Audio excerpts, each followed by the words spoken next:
নামে একজন প্রশ্ন করেছেন, আমার অ্যালার্জি আছে, তার জন্য ডাল, ডিম, দুধ খেতে পারি না, তাহলে আমার কি করা উচিত? আচ্ছা, যেহেতু আপনার অ্যালার্জি রয়েছে, ডাল খেতে পারছেন না, সেক্ষেত্রে ডাল খেতে না পারলে আপনার যেরকম মিষ্টি কুমড়ার বীজ বা সূর্যমুখীর বীজ পাওয়া যায়, এরকম বীজ জাতীয় যে খাবার যেগুলো রয়েছে, সয়া পাওয়া যাচ্ছে, এগুলো কিন্তু রাখতে পারেন। এগুলো থেকে আপনি ডালে যেরকম প্রোটিনের পাশাপাশি ভাইটামিনস, মিনারেলস পেতেন, সেগুলো কিন্তু পেয়ে যাবেন।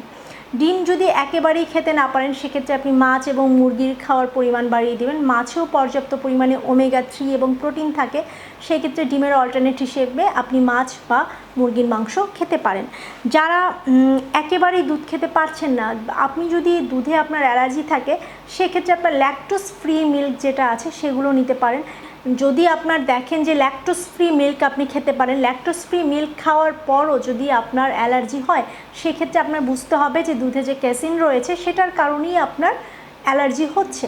তো এক্ষেত্রে আপনি বাদামের দুধ বা সয়া দুধ যেগুলো রয়েছে সেটা খেতে পারেন, সেক্ষেত্রে আপনার আর কোনো ধরনের সমস্যা হবে না।